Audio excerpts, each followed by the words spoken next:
7/21, and April is Autism Awareness Month, but this year there is an extra emphasis because of the coronavirus pandemic. That's right. Of course, parents of children living with autism are now having to homeschool their kids. So joining us to offer some help is Jennifer McEaddy. She is the principal of the Durand Academy in Woodbury, New Jersey. So first off, good morning. Thank you so much for being with us. And you have some tips to pass along to parents and teachers as well. But before we get into those tips, let's talk about some of these challenges that exist of homeschooling a child with autism.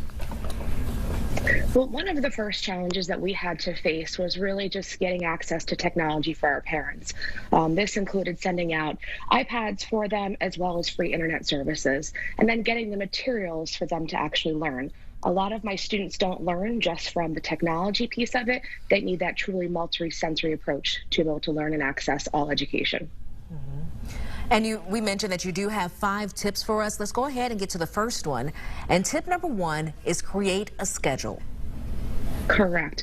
So whether your child is neurotypical or has a developmental disability, creating a schedule is the best thing you can do. This should definitely include movement breaks, sensory breaks for them throughout the day, and understand that sitting in front of a computer is not the modality in which they learn. So consider creating a sensory path outside on the sidewalk where they can hop on different colors and get that energy out that they may have from sitting in front of the computer. Absolutely. And Jennifer, tip 2 goes right in par with that one. It's prepare ahead of time and have materials ready for the lesson.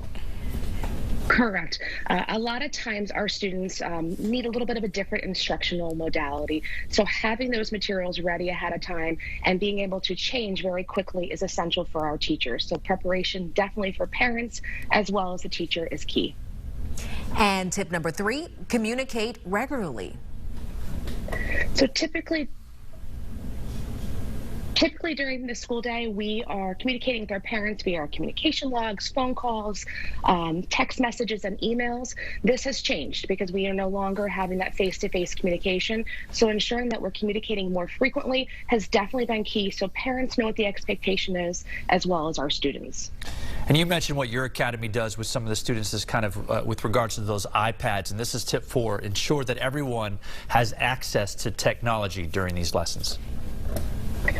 Correct. Not all of my students have internet in the home, so we really had to take that into consideration. Durand was fortunate enough that we sent 35 additional iPads to parents that did not have computers, did not have devices to be able to access our online learning. So this has allowed our students to continue to learn and not regress through this epidemic. Oh, I love that.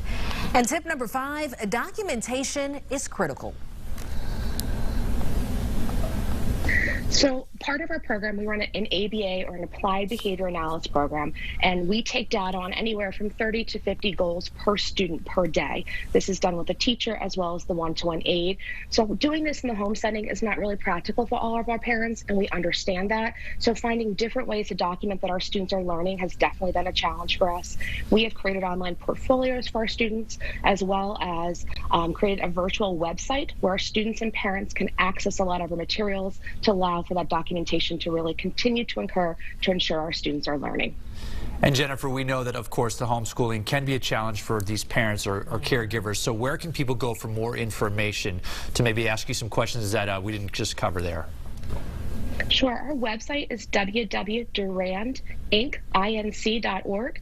They're more than welcome to go on there. My email is there. They can shoot me an email. They can also see our virtual website that we created on there for virtual learning that has all of the different content areas that we teach on a daily basis and resources for parents, not just Durand students, but anyone who is an individual with autism. Okay. All right. Well, thank you so much, Jennifer, for coming on and sharing those great tips with us. Thank you very much.